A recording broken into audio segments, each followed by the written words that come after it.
Deməli, şagirdlər mexanik rəqslər bölməsində periodik rəqs edən cisimlər, yəni rəqqaslar iki dənədir. Bir riyazi rəqqas,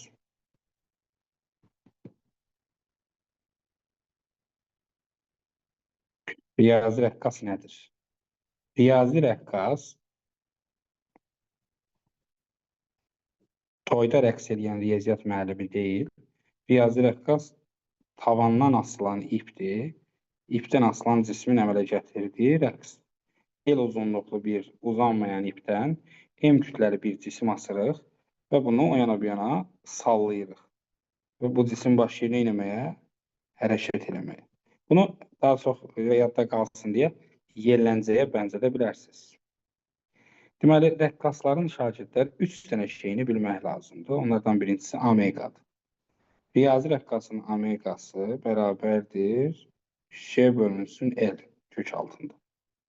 Periyodu 2pi kök altında L bölünsün Ş, tezliyi 1 bölünsün 2pi kök altında J bölünsün L'dir. Bax, bu 3 dənə düsturu əzbərləmək lazımdır. Yəni, rəqqaslarda twin dediyimiz bu 3 dənə kəmiyyəti bilməliyik. İndi omeqadır, periyoddur, tezlikdir. Periyod L-dən necə asılıdır?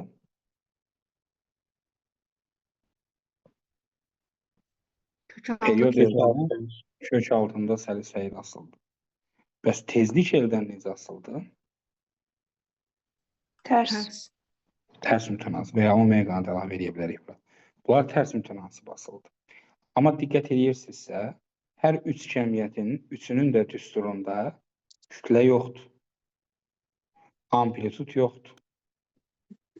Zaman yoxdur. Yəni, riyazi rəqqasın twini, yadda qalsın deyə belə deyirik, twin matdan asılı deyil. M-A-T. Mat nədir? M kütlə, A amplitud, T də zaman. Yəni, rəqqasın bu twini matdan asılı deyil deyə yadda saxlaya bilərik. Yaxşı mı dostlar? Birinci yadımıza saxlamamız lazım olan şey budur. İkinci məsələ. Axı, burada aşağıda J var. J nədir J? Sərbəst düşmə təcili. Sərbəst düşmə təcili. İkinci adı nədir? Gravitasiya sahəsinin intensivliyi. Əslində ikinci adı yox, yəni birinci adı. Gravitasiya sahəsinin intensivliyi J-nin əsas adıdır. Onun ikinci adı sərbəst düşmə təcili.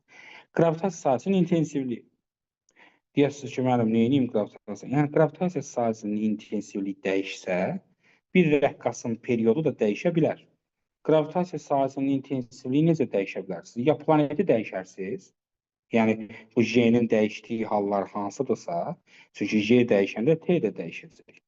Ya planeti dəyişərsiniz, ya da riyazi rəqqası yer səthindən biraz hündürlüyə qaldırarsınız. Yəni, bir var uşağı yellədəsən dəniz kənarında, bir də var dağın kəlləsində. Bu iki yellənmə hərəkətində periyodlar müxtəlif olacaq. Gəlin, baxaq görək necə olacaq. İndi periyodumuzun düsturunu yazıram bura. T bərabərdir 2pi kök altında L bölünsün J. J-nin düsturunu bilənlər bilir. J-M bölünsün R üstə gəlinsin H-ın kvadratı.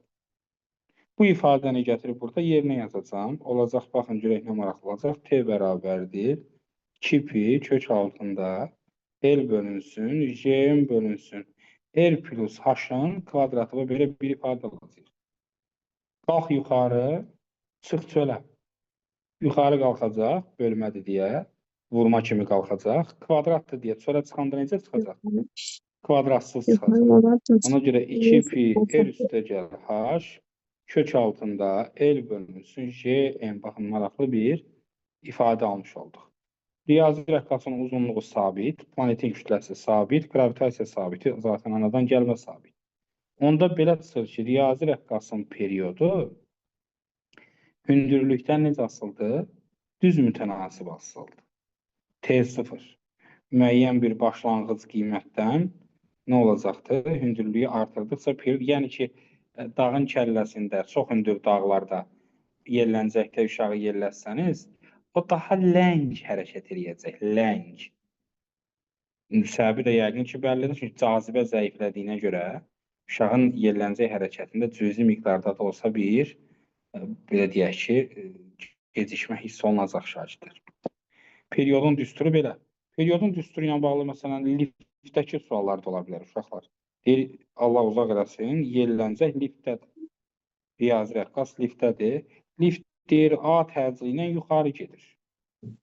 Onda periodun düsturu nə olacaq? 2pi kök altında L bölünsün J plus A olacaq. Və ya tezlik. Tezliyin düsturu olacaq 1 bölü 2pi kök altında J plus A bölünsün nə? L olacaq. Aşağı təcillə getsən olar. T bərabərdir 2pi kök altında L bölünsün J minus A. Tezliyi ilə düstur olacaq 1 bölünsün 2pi kök altında J minus A bölünsün L. Yəni ki, təcili biz nəzərə almalıyıq. Məsələn, sual nə tər çıxır burada? Sual belədir. Deyir, lift sükunətdədir. Lift sükunətdədir. Və sonra başladı yuxarı yeniləşməyə. Yuxarı yeniləşir. Deyir, period necə dəyişdi? Müəyyən qiymətdən azalır. Niyə? Çünki L bölünsün kök altında J plus A-dır da ona görə. Bəli, sükunət hal üçün yazırsan. Əgər açıqlamalı sual olsa, 2pi kök altında L bölü J sükunətdəki haldır.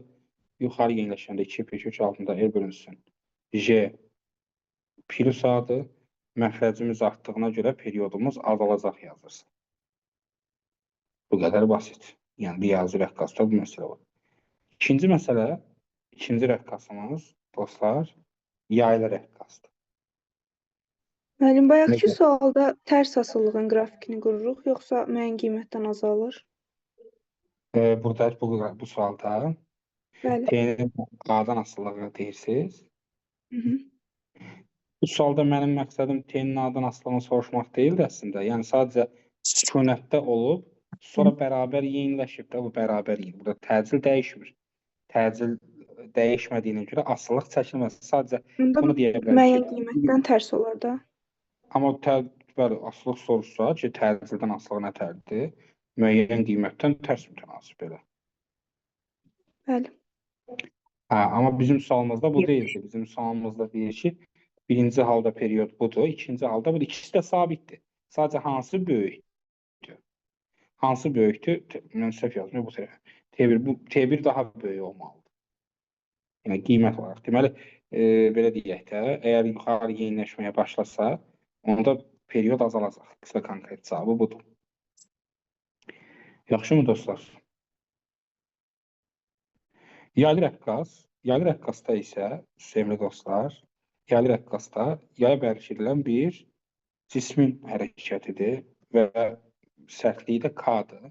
Bu zaman yenə 3 dənə önəmli kəmiyyətimiz var. Omega bərabərdir K bölü M. Period bərabərdir 2pi kök altında M bölü K. Tezlik də 1 bölünsün 2pi kök altında K bölünsün M. Bax, burada da gördüyünüz kimi twinləri bilmək lazım. İndi burada period kütlədən necə asılıdır? Kök altı. Kök altında asılıdır. Riyazi rəqqasda kütlədən necə asılıydı? Asıl deyil. Bəli, orada asılı deyil. Ona görə diqqətli olmaq lazımdır. Bu yaylı ilə şagirdlər riyazi rəqqasının sualları çıxanda bir də görsən yaylının yerinə götürür yazır T bərabərdir 2pi kök altında L bölü J. Əgər yaylı deyibsə, siz bilirsiniz də, yayda nə var? Sərtlik var. K olmalı. Yaylı rəqqasının düsturunda K iştirak eləməlidir. Oradan fikirləşə bilərsən. Yəni ki, boşa səhviniz getməsin. Bəli, riyazi rəqqasdan fərqli olaraq yaylı rəqqasda kütlədən asılıdır. Amma burada da twin altdan asılı deyil. Riyazi rəqqasda twin matdan, burada isə twin altdan asılı deyil. At nədir? Amplitudla zamandır. Yəni, bu şeylərdən asılılığı yoxdur. Yəni, yaylı rəqqas, riyazi rəqqasa nisbətən daha kiçik başlıqdır şagirdlər. Çünki burada, belə deyək ki, təcil məsələləri önəmli kəsb eləmədiyinə görə, liftdə yuxarı qalxdınız, aşağı düşdünüz, nə bilim, dağın kəlləsinə çıxdınız falan filan, bunların heç birisinin önəmi yoxdur. Ona görə də bunların asılılıqları yoxdur. İki dənə maraqlı qeydi deyib, ondan sonra davam etmək istəyirəm. Qeyd 1. Birinci qeydimiz nədir? Ola bilər suallarda sizə desin ki, yaylı rəqqasın periodu riyazi rəqqasın perioduna bərabər olsun. Burada qorxacaq heç bir şey yoxdur. Nə deyirsə onu yazacağım. Yaylı rəqqasın period düsturu 2 altında M bölü K-dır. Riyazi rəqqasın 2 altında L bölü G-dir. Kiçiklər gedəcək, köklər gedəcək. M bölü K bərabərdir. L bölünsün G ifadəsi alınacaq. Bu qeyd 1. Digər qeydimiz nədir? Bəzən deyir ki, 2 dənə riyazi rəqqas var. Məsələn, birincinin uzunluğu L1-dir. İkincinin uzunluğu L2-dir. Deyir, üçüncü bir dənə riyazi rəqqas düzəlt. Hansı ki, uzunluğu 1 ilə 2-nin cəminə bərabər olsun. Onda periodun düzülür. Birincinin periodu T1, ikincinin periodu T2-dirsə, cəminə bərabər olan bu üçüncü riyazi rəqqasın periodu Pifagor kimi verirsiniz. T1-in kvadratı T2-nin kvadratıdır. Əgər fərqi olsa da ola bilər ki, deyək ki, üçüncü riyazi rəqqas 1 ilə 2-nin fərqi olsun. Yəni, L1 çıxır 2 olsun modulda. Onda nə edəcəksiniz? Bu ifadəni kök altında çıxma ilə yazacaqsınız. T1-in kvartı çıxılsın, T2-in kvartı. Bax, bu qeydləri istəsəz götürə bilərsiniz ki, istifadə edərsiniz. Periodun düsturundan alınır, müəllim, bu düsturlar. Bu düsturları sadəcə gətirib yerinə qoymaqdan alınır, bəli. T1-in düsturunu yazırsınız. T1 bərabərdir. 2 pi kök altda L1 bölgə yazırsınız. T2-in düsturunu yazırsınız. 2 pi kök altda L2 bölünsün G. Bu L1 üstə gələn L2 ilə L1-i buradan çıxardırsan. L1-in yerinə yazırsan. T1-in kvartı G bölü 4 pi kvadratı. L2-ni buradan çıxardırsan. T2-nin kvartı vur G bölünsün 4 pi kvadratı. Sonra L1 ilə L2-ni gətirib bu riyazi rəqqasın düsturunda yerinə yazırsınız. Nətər yazırıq? Periodun düsturu necədir? 2 pi kök altda uzunluq L1 plus L2 bölgədir. L1 ilə L2-nin bu yuxarıda yazdığım düsturlarını gətirib yerinə yazacağım. Olacaq 2 pi kök altında T1-in kvadratı G bölünsün 4 pi kvadratı. Üstə gəl T2-nin kvadratı G bölünsün 4 pi kvadratı bölünsün G. G-lər ixtisar gedir. 4 pi kvadratı ortaq məxrəcdir. Kök altından 2 pi çıxır, 2 pi də gedir. Qalır T1-in kvadratı gəl, T2-nin kvadratı. Çıxmada da həmçinin eyni formada T1 ilə T2-ni elə bu evdə də eləyə bilərsiniz. Bu məşq əslində riyazi bir əməliyyatdır. Bu sizə ancaq xeyri var ki, ziyanı yoxdur. Belə şeyləri evdə uşaqlar dərsdən sonra ya da bir vaxt olanda elə özün üçün məşq elə görək, bu düsturu özünü ala bilirsən. Bunlar raziminkadır. Yəni isim hərəkətlərdir. Bunun ancaq xeyri var. Heç bir ziyanı yoxdur. Deməli, bu qeydlərimiz belə. Üçüncü məsələmiz, yəni rəqqaslardan əlavə bir şey də deməmiz lazımdır ki, o da nədir? Sönən və sönməyən rəqslər. Bəzən buna mötərizədə məxsusi və məcburi başlığı kimi deyilir. Məcburi və məxsusi nələr? Rəqslər. Uşaqlar, burasına diqqətlə qulaq asın. Sadədir. Sadəcə bəzən şagirdlər diqqət eləmir deyə görsən ki, əziyyət çəkə bilirlər. Ümumiyyətlə, real həyatımızda biz bir uşağı aparıb parkda yerləndirsək, bir dəfə zərbəni indirdik yerləncəyə, nə baş verəcək? Bu deyək ki, yerləncəkdir, uşağı bir dənə zərbə vurdum, yerləncək gedir, gəl, biraz sonra nə varacaq bu yerləncək? Dayanacaq. Dayanacaq. Bəli, yavaşlayacaq. Niyə yavaşlayacaq? Çünki havanın müqavimət qüvvəsi var. Bu dəmirlər arasında sürtünmə qüvvəsi var. Sistem qapalı deyil. Qapalı olmayan sistemlərdə tam mexanik enerji saxlanmır. Zaman keçdikcə bu cisim enerjisini itirir və nəticədə rəqs sönür. Rəqsin sönməyini qrafiklə təsvir eləsək, uşağa bayaqlamı zərbə vurmuşdum. Əvvəlcə 1 metr gedər, sonra 80 sm gedər, 70 sm, 60 sm, sonra yavaş-yavaş dayanacaq. Ona görə də sönən rəqsin qrafiki get-gedən qaran qrafikdir şagirdlər. Zəifləyən qrafikdir. Bax, belə qrafik gördünüzsə, bir şey verirsinizsə, amplitud get-gedən azalır. Amplitudu azala-azala gedir və belə rəqslərə deyirlər Sönən rəqslər. Burada X ola bilər, V ola bilər. Bütün kəmiyyətlər əlavə edə bilərsiniz bura. Yəni impuls qüvvə fərqi yoxdur. Yəni bütün rəqsə aid rəqs boyunca belə deyək də, sinus kosinus qanunu ilə dəyişən bütün kəmiyyətlərdə azalma müşahidə olunacaq. Buna deyirlər sönən rəqs. İndi bizim məqsədimiz odur ki, biz uşağı parka aparmışıq. Biz istəyirik ki, uşaq yellənsin. Onda mən neyim? Hə? Sürət verməlisiniz də ona. Yəni bir dəfə zərbə vurandan sonra gərək əlimi çəkməyim də, uşaq keçsin, gəlsin, bir də zərbə vurum, düzdür? Bəli. Deməli, belə deyə bilərəm də, mən istəyirəmsə ki, sönməyən rəqs əldə edeyim, məcbur edici bir qüvvə ilə təsir göstərməliyəm, dayanmadım. Uşağın özünün yaratdığı rəqsə məxsusi rəqs deyirlər. Mənim qıraqdan endirdiyim zərbələr var və F ilə yazıram da. Qıraqdan mən bu yelləncəyə zərbə indirirəm ki, qoy uşaq yellənsin, biraz orada şellənsin. Buna deyirlər məcburi rəqs. Məcburi. İndi ən maraqlı hissə indi başlayır. Siz parka uşağı aparıb, yəqin ki, bir çoxunuz uşaq yelləmişsiniz də, ya da sizi yelləyiblər, ikisindən biri olub da həyatınızda.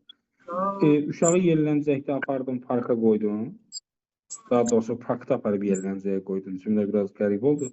Parkda yelləncəyə qoydum, buradan zərbəni indirdin.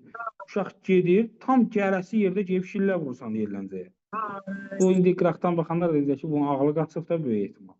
Çünki məntiqli bir adam belə hərəkət eləməz də, yelləncə gələn yerdə geləcək, təpənizə də deyəcək, kütbeyin olar adam, Allah uzaq edəsin. Ona görə də biz hamımız normal bir standart insanıqsa, necə yelləndiririk? Buradan zərbəni vururuq, uşaq gedir, gəlir, tam gedəndə bir dənə də zərbə vururuq. Uşaq gedir, gəlir, tam gedəndə bir dənə də zərbə vururuq. Əslində biz istəmədən ya da bilmədən uşağın periyoduna bərabər zaman müddətində zərbə indiririk. Yəni bizim qüvvələrimiz arasındakı zaman fərqi uşağın rəqs periyoduna bərabər olur da. Ya bana hiç şöyle vallahi Periyod nə temizlenmiş deməkdir gibi periyod? gelmiyor. Biz ne yapsak şu halıları poşur poşur. Bir tam dövrə sərf olunan Bir zaman. tam dövrə sərf olunan zaman uşağı sən buradan qoydun şilləni, getdi, sonra qayıtdı, gəldi, öz yerinə düzdür. Bir periyod bitdi. Mən zərbə vururam. Getdi, yenə gəldi, periyod bitdi. Mən yenə deməli mənim o endirdiyim zərbəmin periyodu, Ay çok iyi geldi. endirdiyim zərbəmin o intervalı uşağın rəqs periyoduna, yəni məxsusi periyoduna bərabər olur. Onu biz belə deyirik. Məxsusi parametrlər məcburiyə bərabər olanda qəşəng hal yaranır, qəşəng. Fizika buna qəşəng demir də. Fizikada elə düstur var, qəşəng bölünsün, çirkin bərabərdir, keçər. Elə düstur yox da, biz belə deyirik. Rezonans. Rezonans. Yəni bizim endirdiyimiz zərbə ilə uşağın periyodu üst-üstə düşürsə, bu arada periyod üst-üstə düşürsə, yəni T bərabər T0 deyək, avtomatik axı periyod tezliyi ilə tərs, tezliklər də bərabərdir. Avtomatik dövri tezliklərdə. Bunlar məxsusilərdir, yəni uşağın özünkilərdir. Bunlar da mənim zərbəminkilər, yəni məcburilərdir. Ona görə də deyirik ki, məxsusi rəqslərin periyodu ilə məcburi rəqslərin periyodu, tezliyi, bucaq deyirəm, dövri tezliyi bərabər olduqda rezonans baş verir. Rezonans desələr ki, rezonans ola biləcək ən yaxşı hal deməkdir. Yəni rezonans güclənmə deməkdir. Güclənmə, qəşəng yellənəcək bu uşaq. Rezonansın qrafiki nətərdir dostlar? Rezonansın qrafikində amplitudası, yəni uşağın yellənəcəkdəki amplitudu. Mən periyodu dəyişirəm. Mən periyodu məsəl üçün deyək. Məsəl belə nümunə verim də sizə. Uşağın periyodu deyək ki, məsələn 10 saniyədir. Eləmi? Periyodu neçə saniyədir uşağın? 10 saniyədir. Bu məxsusidir. Mən 2 saniyədən bir zərbə indirsəm yaxşı olar? Xeyr. Xeyr. 3 saniyədən, 4 saniyədən, 5 saniyə get-gedə artırıram. Amplitud yavaş-yavaş artır, yavaş-yavaş artır. Ən yaxşı hal harda olacaq? 10 saniyədə. Ay maşallah. 10 olanda ən yaxşı olur. Sonra 11 eləsəm yenə nə edəcək? Azalır. 12, Azalır. 13, 14, 14. Ay, sıvır rezonansı bugün başa düşdün sən. Yəni məxsusi qiymət 10-dursa, buradakı məcburidir də, məcburinin periodudur. Mən məcburinin periodunu buradan verdim, məsələn 2 verdim, məsələn nə bilim canım sağ desin 4 elədim, sonra Allah ya Rəbbi 8 elədim. Amma 10-a gələndə, 10 olanda gör nə oldu? Zirvə yaşadım. Bu zirvə rezonans adlanır, rezonans. Sonra qaldırdım, gözüm doymur da. Dedim ki, qoy biraz da division eləyəcəm. 12 elədim, ay nə bilim 16 elədim, 18 elədim. Artırıram, görürəm ki, xeyir yoxdur. Yəni qiymətin böyük olmaq önəmli deyil. Qiymətin kiçik olmağı da önəmli deyil. Önəmli olan tuzdura bilməkdir. Yəni o bəzən deyirlər, həyatda xoşbəxt olmaq üçün nə lazım? Biri deyir ki, nə bilim varlı olmalısan, biri deyir çox əşyan olmamalıdır, kasıb olmalısan. Halbuki ən gözəl yol sənin ruhunu dinləndirən nədirsə o. Bəlkə sən 10 manatla yaxşı, rahat yaşaya bilirsən. El adam var ki, yəni çox pul idarə edən bir o problem də onun üçün. El adam var ki, pulu az olan da yaşaya bilmir. Yəni bu həyat özü də rezonans təsvirdir. Həyatın özündə də bir rezonans var. Bu yerləncəkdə elədir. Yəni bir şeylərin çox olması önəmli deyil. Az olması da önəmli deyil. Önəmli olan o düzgün formanı, yəni əsl belə deyək də, ruhumuza uyğun olan hissəni tuzdurmaqdır. Buna da deyirlər həyatımızda rezonans. Rezonans budur. Rezonans budur. Yəni məcburini gördünüz, dəyişə-dəyişə durdum bax. Amma məcburinin hansı qiyməti ən yaxşı qiymət oldu? 10. Niyə? Çünki məxsusi 10 idi. Məcburi məxsusiyə bərabər oldu. Biz qəşəng rezonans elədik. Rezonans qrafiki demək bu demək. Yəni burada period yazmışam şahidlər, periodun yerinə tezlik də ola bilər. Omega da ola bilər, yəni hər üçü. Hər üçünün qrafikini görə bilərsiniz. Yəni burada tezlik yazılsa, bu orta nöqtəyə uyğun gələn tezlik rezonans tezliyi olacaq. Dövrü tezlik yazılsa, bu nöqtəyə uyğun gələn tezlik, dövrü tezlik, rezonansın dövrü tezliyi olacaq şahidlər. Pişirim çatdı dostlar sizə. Bəli. Sual yazır ki, yaylı rəqqasın deyil, rəqslərinin amplitudunun xarici qüvvənin tezliyinə asılı qrafik verilmişdir. Məxsusi rəqslərin periodunu tap. İndi məxsusini istəyir.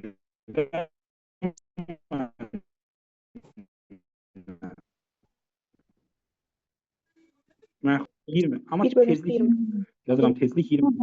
Mənə period istəyir. T bərabərdir. 1 bunun üstünü. O da bərabərdir 1 bölü 20.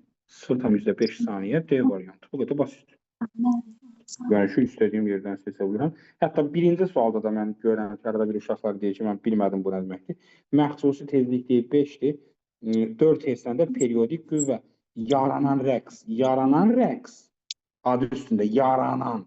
Yəni sonradan əmələ gələn tezlik aslı 4-dür. 4-ə uyğun period hesablanmalısan. Yəni 1 bölü 4 0,25. Y variantı. Çünki məxsusi zaten özünün tezliyidir. Və görsən, məxsusi tezlik, periodik qüvvənin tezliyi, yaranan rəqs sonradan ilə. Yazır ki, sönən mexaniki rəqs. Sönən rəqs get-gedə amplitudu nə eləməlidir? Azalmalıdır. Məsələn, 8-ci sualda yazır ki, amplitudu məzul edici qüvvənin dövrü tezliyinə asılı qrafik hansıdır? Lambur-cumbur seçirsən ki, rezonans tezliyi qrafiki. Buna uşaqlarla yadda qalsın deyə hayalet deyirik, rezonansı yadda saxlayaq deyə bilmirəm. Nə ilgənc bir metoddur, amma istifadə edə bilərsiniz siz də. Çünki bozbaş pixels kimi bir şey sizdə. Yəni, onları yadda saxlaya bilərsiniz. İndi dediyim kimi, mən buradan əvvəlcə tapşırığı sizə deyim. Çünki axıra qədər yazılacaq bu. Bu mexaniki dalğalara qədər səhifə neçədir bura? 203-ə qədər yazılmalıdır şahidlər. Çünki rəqslər mövzusunun əsas şeylərindən biridir. Ona görə də ağzınıza gələni yazmalısınız. Neçə kimi idi səhifə abi? Neçə kimi idi? 203-ə kimi. Hə? 203 idi. Bəli, 190-dan 203-ə qədər yazacaqsınız şahidlər gələn dəfiyə dərsdə. Yaxşı? Yaxşı müəllim.